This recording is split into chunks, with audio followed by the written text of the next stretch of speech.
Tonight on 16 by 9, no food.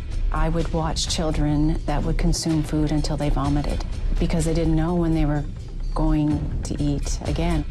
No clothing. Asking my mom if we have any money. Like a couple of days ago, we didn't have any money. No shelter. I started here 10 years ago, and I rarely saw children and teens on the street. It's the norm now. Life for Canada's 1 million children growing up in poverty. I'll get a better job. I'll get a better place for my kids. And gay. I would be more comfortable into a LGBT retirement home. Gray. Just because there is snow on the roof doesn't mean the fire is out in the furnace. And fighting for rights all over again. Are we going to be forced to go back into the closet?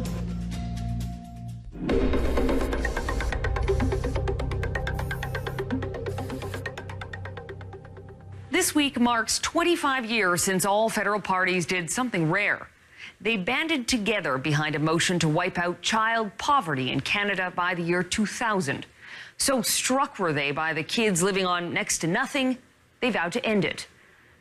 A generation later, that deadline has long since passed, but incredibly today, the same number of children, nearly 1 million, are still poor. 1 million poor kids in Canada, living in places like Surrey, BC, Toronto, and St. John, New Brunswick. Next, the hopeless struggle to make ends meet. I'm trying my hardest to find a job that's a better paying job, not just a minimum wage job.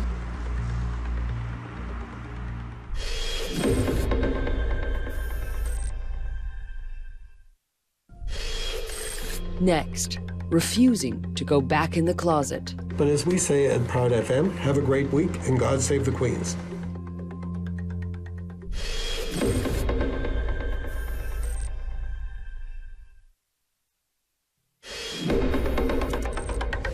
The fight for gay rights that began in the 60s has had a lot of victories.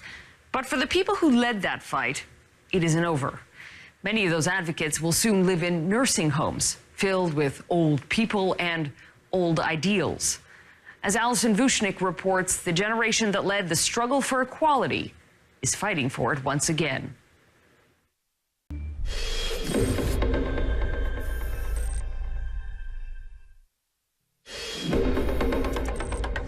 Coming up later this season on 16 by 9, we've seen the pictures of doctors and nurses wearing protective equipment fighting Ebola.